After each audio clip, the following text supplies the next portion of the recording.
السلام علیکم ورحمۃ اللہ وبرکاتہ۔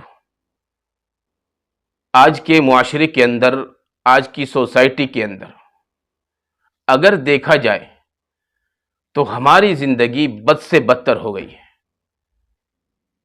قرآن کریم نے جو کہا ہے کہ تمام انسان آپس میں بھائی بھائی ہے، اس کو ہم بالکل بھول گئے ہیں۔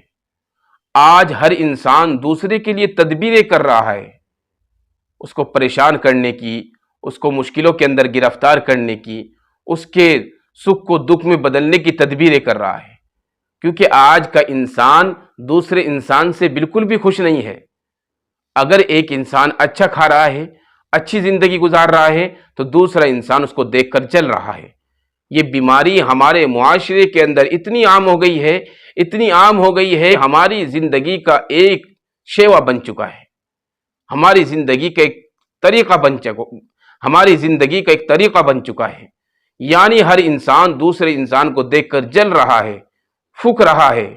تو میرے عزیز بھائی اور بہنوں، یاد رکھے کہ جو انسان دوسرے کو دیکھ کر جلتا ہے اور دوسرے کو پریشان کرنے کی تدبیریں کرتا ہے، تو یقین مانیے اللہ تبارک و تعالی اس کو ہر وقت پریشان رکھتا ہے، اور ایسا انسان دنیا کے اندر تو جلتا ہی دوسروں کو دیکھ کر، مرنے کے بعد بھی وہ اسی طرح جلتا رہے گا۔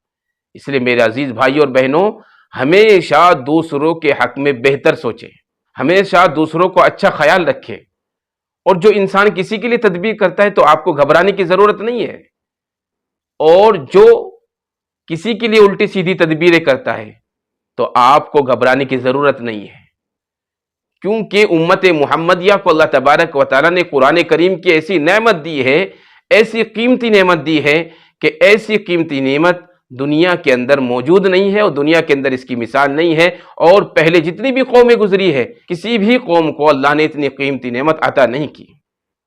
تو میرے عزیزوں، آپ کو گھبرانے کی ضرورت نہیں ہے۔ دشمن ہمارے لیے کتنی بھی تدبیریں اختیار کر لے، لوگ ہمارے لیے کتنی بھی تدبیریں اختیار کر لے، ہوگا وہی جو اللہ تبارک و تعالی ہمارے حق میں بہتر سمجھتا ہے، ہوگا وہی جو اللہ نے ہمارے حق میں لکھ رکھا ہے۔ قرآن کریم کی آیت لے لیجئے، قُلْ لَن يُصِيبَنَا إِلَّا مَا كَتَبَ اللَّهُ لَنَا هُوَ مَوْلَانَا وَعَلَى اللَّهِ فَلْيَتَوَكَّلِ الْمُؤْمِنُونَ۔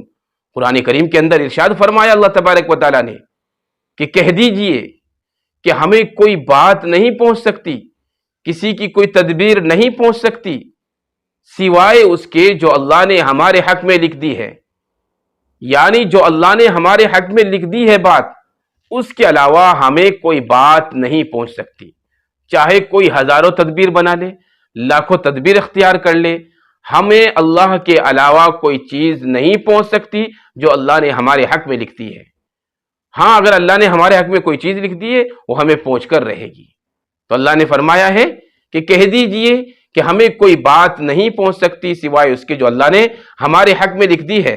ہوا مولانا، اور وہ ہمارا مولا ہے، وہ ہمارا اللہ ہے۔ وعلی اللہ فلیتوکل المؤمنون، اور جو مومنین ہے، جو مسلمان ہے پکے سچے، ان کا بھروسہ تو صرف اللہ ہی پر ہے۔ تو یہ قرآن کریم کے الفاظ میں نے آپ کو سنائے ہیں کہ جو مسلمان ہوتا ہے پکا اور سچا، جو مومن ہوتا ہے پکا اور سچا، جو اللہ پر بھروسہ کرتا ہے، تو وہ کیسا انسان ہے؟ وہ کیسا ہے؟ وہ تو ایسا ہوتا ہے کہ اس کا بھروسہ صرف اللہ ہی پر ہوتا ہے، اور جس کا بھروسہ اللہ پر ہوتا ہے تو اسے دنیا کی کوئی بھی طاقت نہیں ہلا سکتی۔ اس لیے میرے عزیزوں، آپ گھبرائیں نہ، اللہ پر بھروسہ رکھیں۔ اللہ مالکوں کا مالک ہے، اللہ بادشاہوں کا بادشاہ ہے، وہ ہمارا مولا ہے۔ ہمارے لیے جو اللہ نے لکھ دیا ہے وہی ہوگا۔ باقی انسان ہمارے بارے میں کچھ بھی سوچتا رہے، اچھا سوچے برا سوچے، الٹی تدبیریں بنائے اچھی تدبیریں بنائے، تو اس کے تدبیر بنانے سے کچھ نہیں ہوگا، کیونکہ تدبیر لکھنے والا اور تدبیر کرنے والا صرف اللہ تبارک و تعالی ہے۔ ایسا ہمارا سچا اور پکا یقین ہے۔